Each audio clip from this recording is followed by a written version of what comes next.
So now we know the verdict of the largest financial fraud case in Vietnam history, with the death penalty sentence for Ms. Truong My Lan and many of her accomplices getting up to life sentence imprisonment and many years as well. But how is the death penalty going to return the 6.3% of Vietnam's total GDP to all those people that have lost all their savings? Join us in the final episode of Vietnam's largest financial fraud in history.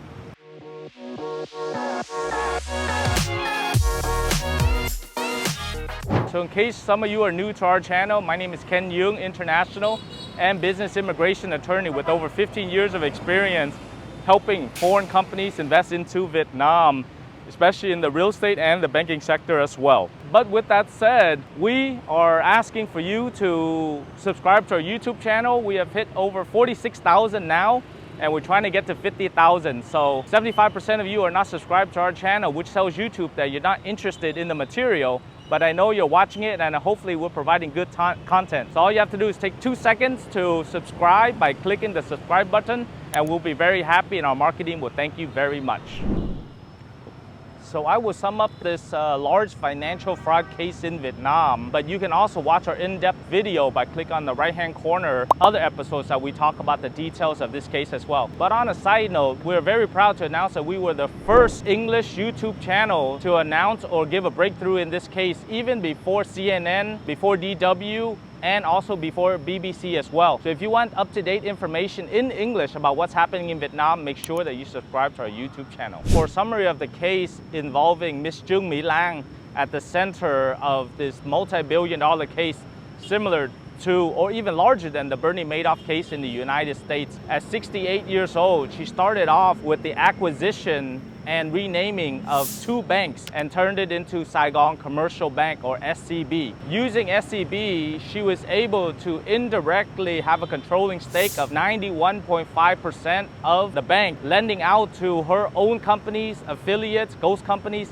and shell companies as well, amounting to over 2,500 loans that were not able to be repaid, totaling a loss of over 27 billion US dollars. In order to conceal the malpractice at SCB, Ms. Lan instructed her subordinates to bribe auditors at the State Bank of Vietnam.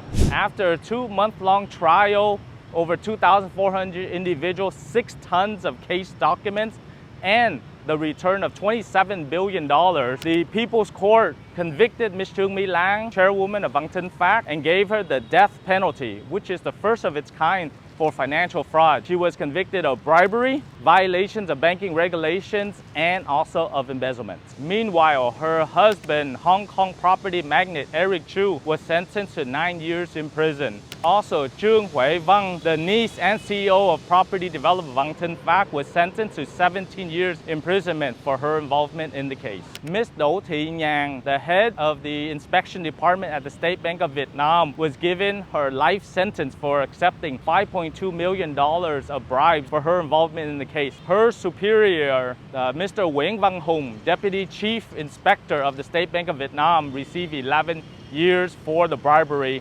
and others involved received between 9 to 11 years for their involvement in this case. So in my personal opinion, having practiced 15 years in the United States, especially in California, and a few stints at the Superior Court in the criminal division, I think that the death penalty for a financial crime is a little bit severe, possibly cruel and unusual punishment, because if she can return the money some way, it should only be a life sentence. The death penalty is quite severe.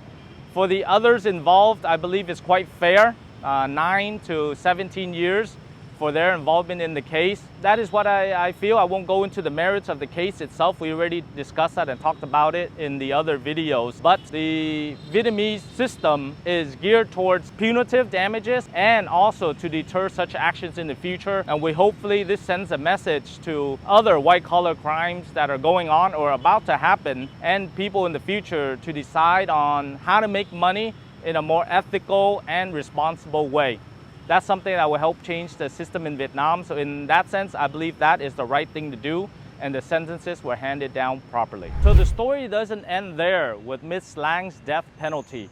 property developers were required to return a total of $399.6 million in cash and in taels, roughly 1,000 taels, which is a measure of weight in gold, roughly 37.5 grams, for their involvement and cancellation within the agreement. To ensure that the court has sufficient monies to meet its obligation, the property developers who sold their properties to Ms. Truong My Lan or the Thinh Phat Group were required to return the monies back, roughly $399 million, so that the court can adjudicate and distribute that money. The court directed Quốc Cường Gia Lai to return $114 million for the purchase of Sunny Island that was paid to Thinh Phat Group, which is roughly a 90-hectare plot of land for the development of the Phước Kieng residential area in Nhà Bè, Ho Chi Minh City. Nhà Bè District, a suburban area near District 7 in Ho Chi Minh City, has been awarded many investments for key development in transportation works. These projects have been stalled due to the legal disputes between Quốc Cường Gia Lai and the government. But once Quốc Cường Gia Lai returns $114 million, they will have the land use rights from Sunny Island. Several other property developers and real estate companies have also been ordered to return monies to the People's Court. However, they have not set a deadline for when the returns of such monies. So some of the questions that remain are, will the court be able to recover all the funds? Will the people be able to recover their monies? We can only hope for the best. So give us your thoughts on this video, and even whether Ms. Truong My Lan's death penalty was deserved and whether they'll get their money back. But as always, on behalf of Duong Global, my name is Ken Duong. Thank you very much for watching this video, the final finale of the Thinh Phat and Truong My Lan situation. So as always, make sure that you like our Facebook page, subscribe to our YouTube channel, and comment below about this situation and the case as well. And of course, click on the bell for notification for all the other upcoming videos. So on behalf of Duong Global, I want to say thank you very much for watching this video, and I'll see you on the next one.